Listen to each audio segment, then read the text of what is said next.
St. Ignatius, as he was arrested for his faith in Jesus, was led to Rome. And on the journey to Rome, there were stops along the way in different towns. And even though he knew that he was going to face martyrdom for his faith, along the way preached in each of these towns that he visited. And then along the way during the journey wrote letters back to them to commend them and kind of reiterate some of what he had said. And his final letter was a letter to the church in Rome that went ahead of him on his journey to Rome. And in that letter he wrote, "I am the wheat of God and am ground by the teeth of wild beasts, that I may be found the pure bread of Christ." St. Ignatius preached and taught extensively about the Eucharist, about our sharing in Jesus, the bread of life. At the beginning of the 2nd century, that was a new emphasis in recognizing that the bread and wine shared during the Lord's Supper became the Lord's very flesh and blood. The church was just coming to understand the nature of that, and Ignatius was a great proponent and clearly trusted in that himself. And in these words to his letter to the Romans, he understood exactly what he was heading for in Rome. So this letter went ahead of him, and eventually, as he says, that he was going to be ground by the teeth of the wild beasts. And that's literally what happened to him.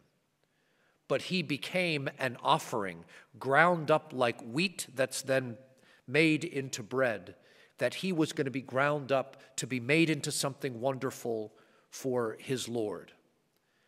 And St. Paul reminds us of this vision of our place with Christ. And what's fascinating is in the letter to the Ephesians here, St. Paul is preaching about what will happen to us as though it's already taken place, that you have already been seated with Christ in his kingdom. All of this is what is promised to us, and this is what fuels our own devotion, that we can take risks for the name of Jesus because we know what is in store for us. Ignatius demonstrates that in spades, knowing full well what he would face and resolutely facing it. He didn't back down because he trusted so much in this promise of God and knew that Jesus was accomplishing all things for him.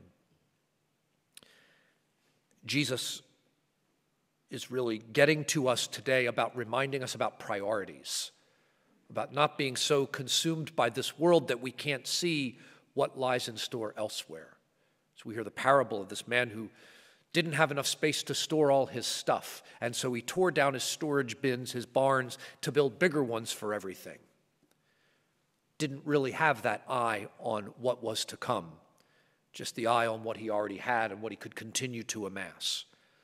A great reminder for us about keeping our eye on the prize, our eye on the promise of God. And when we do keep fixed on that gaze, nothing can distract us, nothing can tempt us, nothing can make us afraid. So we give thanks for that promise that emboldens us to be effective witnesses in all things.